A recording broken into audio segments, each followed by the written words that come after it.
Yo, what is going on, homies? It's your boy Stumped back for another Optc video, and in today's video, we're hopping into the Neo Clash WhiteBeard. The revisiting of the Neo Clashes is here over on the global side of the game, and alongside all those Neo Clashes, we actually have the Neo Ambush WhiteBeard. Now, as for the Neo Clashes, I wasn't actually going to make a video on those, but if you guys would like to see videos on all those Neo Clashes, let me know in the comment section below. I would be happy to do so. While you're down there, don't forget to smash that like button for me. If you're new, hit that big red subscribe button. It's free. You can change your mind later, and why not, you know? But the first team we do have in today's video is a Roger and Shanks crew team. You know I was bringing my boy Shanks crew to some older content, as Shanks crew is actually really good for this. Now, in today's video, I do have 3 particular teams to take this event on, but the downside to actually this particular ambush is you do need to specialize the teams based on the class restrictions of the particular Neo ambushes. And for this particular team, we were taking on Neo Ambush Garb. Neo Ambush Garb is fairly easy to fight. This particular team absolutely destroys it. It doesn't have any fancy supports, or it doesn't have any gimmicks. It is just straight up power. And it actually works really well. Once we hit stage 2, there is a Cannoneer in the front who has a 5-turn perfect or great barrier. And then he also makes it either harder to hit perfects, depending if he puts up a perfect barrier, or he makes it easier to hit perfects, depending if he puts up a great barrier. So this is why Laffy's great. You can switch with them, you can go through barriers, and it just works so damn nicely. You can replace him with Odin if you really want to. Odin has barrier pen, so that is another option. This whole team is slasher-centric, so it will work quite nicely as well. With WhiteBeard, he does a lot of death hit mechanics.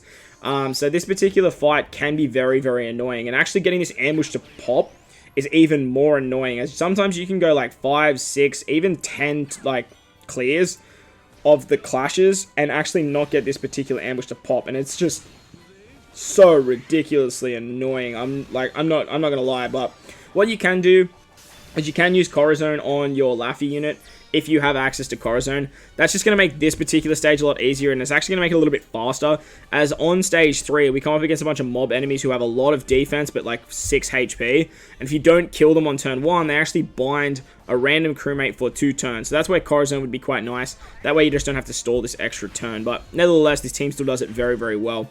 On to stage 4, we come up against WhiteBeard. Now, WhiteBeard is actually going to turn into a strength unit. He has 1 turn of resilience, and when he dies, he puts up a ridiculously large death hit. Now, this is why we've bought Brook. Brook can actually give us Threshold. Now, if you actually use a Threshold on yourself, however, WhiteBeard is actually going to activate an interrupt. He uses Conqueror's Hark, and he basically just blows away all your positive effects. So that's why we bought our big friend, Mr. Goldie Roger, as our friend captain, and we're just making that that young WhiteBeard versus young Roger clash even more canon. With that, we can just basically take out our boy WhiteBeard here. We have the end of turn damage from Shanks, so that way we can actually get through the resilience, but we also have the end of turn damage from Brook, the Arena Brook as well. So either way will work quite nicely, and with the damage reduction that Kiku provides, as well as that Threshold, we can easily just tank that 200k damage. Moving on to the final stage, we come up against WhiteBeard once again. He's a Dex unit this time. He has 3 turns of resilience, however, and he has a 1 perfect barrier for 5 turns. He gives us 6 turns of paralysis, and he also gives us despair, which we don't have to worry about because we're using Roger. But Rayleigh would actually take care of that anyway. We have an orb boost with our Laffy unit, we have an attack boost with our Roger unit, and we have a chain lock with Shanks crew, as well as our end of turn damage. The thing with this particular stage, just like the previous stage, is when you actually kill WhiteBeard, he does another death hit. So this is why bringing out Kiku so nice. She can actually give us cooldowns to make the clash a lot quicker. And she can actually be used twice here to not only give us damage reduction on the final stage, but also on stage 4, just to make that tanking just a little bit nicer. But as you guys can see, we have so much damage on this particular stage. With the end of turn damage from Shanks, we can get through the resilience, and with our damage reduction from Okiku, we can tank that final shot. So that was the Roger Shanks crew team. Let's move on to the next team now.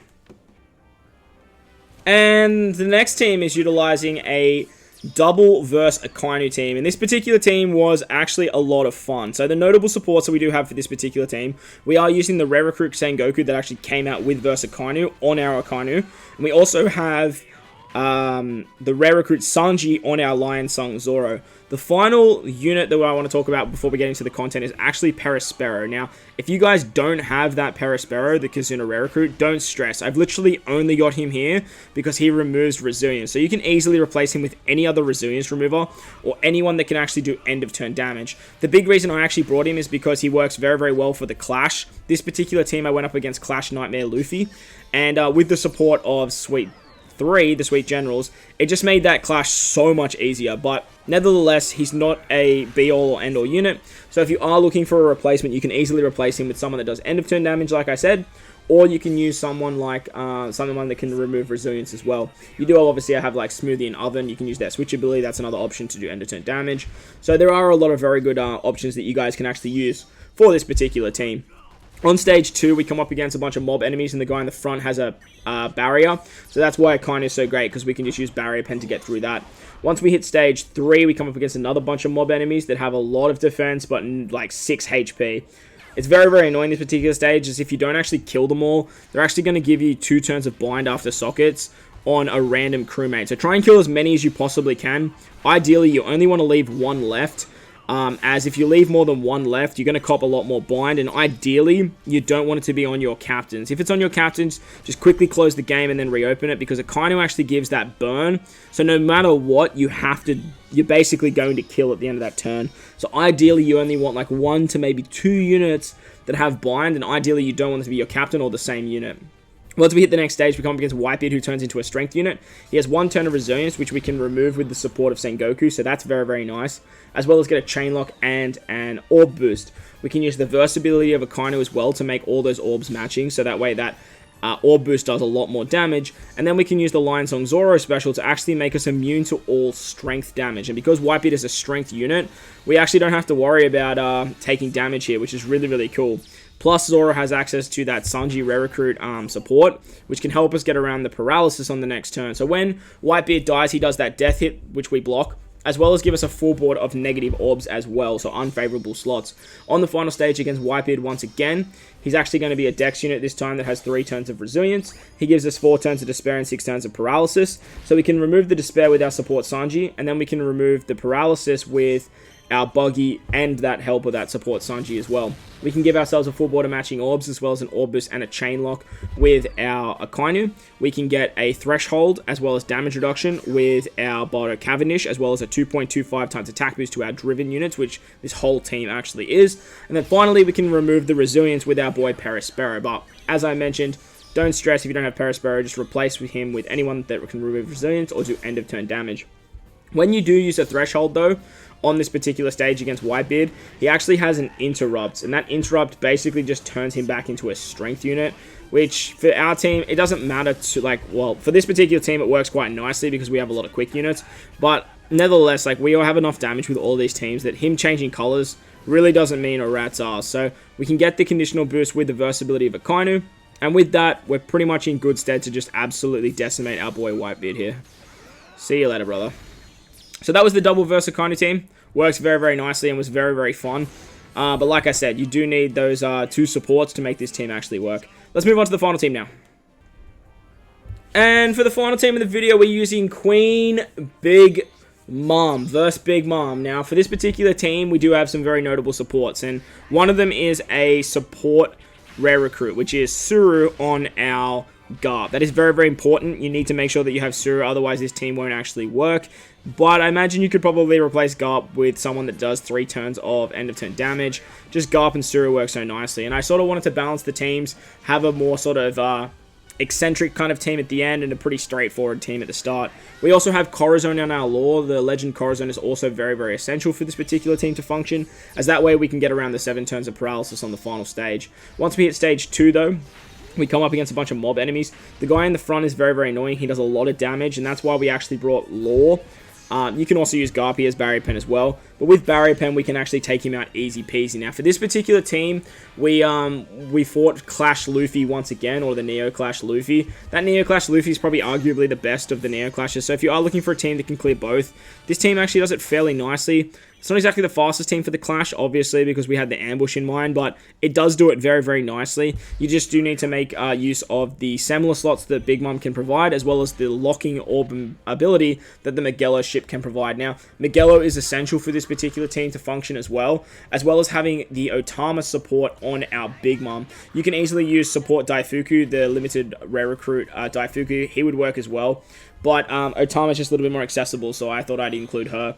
Once we hit stage 3, we come up against a bunch of mob enemies, and they are all on 6 HP, but have a lot of defense. Now, for this team to actually function, you really need to make sure that you actually take this particular stage out in one turn. If you don't kill these units, they will give you binds on random crewmates, and that will actually trigger Corazon, which will basically spell the end of your run. This team has a lot of damage though, so as you guys saw there, we can easily take it out. Page 1 has a 6 counter as well, so make the most of that, and works quite nicely. On to stage 4 though, we come up against WhiteBeard, who has 1 turn of resilience, and he's a strength unit. If you guys use a threshold on this particular stage, he wipes away all your positive buffs, but when he dies, he does a giant death hit. So this is why we're going to use Legend 6 plus Robin to give us some more recovery orbs, as well as nullified damage. Big Mom gives us an attack buff, Otama gives us more recovery orbs, we can turn those recovery orbs into Semler slots, and we can lock them with the Magello. Finally, we can get a chain lock with our Garp unit, and then Suru is going to proc as well, and with Suru, we can get around the resilience. Now, ideally here, you want to make sure that you hit 3 perfects to get the carryover of the orb buff, because when WhiteBeard dies, he not only does a giant death hit, but he actually gives us a full border unfavorable slot. So that's why locking those Semler slots is so key for this team to actually function.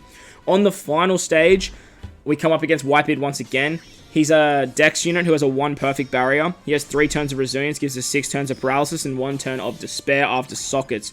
So this is where Corazon is clutch. We can remove the despair, we can remove 2 turns of paralysis. Law's going to remove the rest. We have a chain lock and damage reduction with page 1, as when we kill WhiteBeard, he again does a giant death hit as well. We have an attack buff with Big Mom, and with that, we've pretty much just got everything and we're good to go.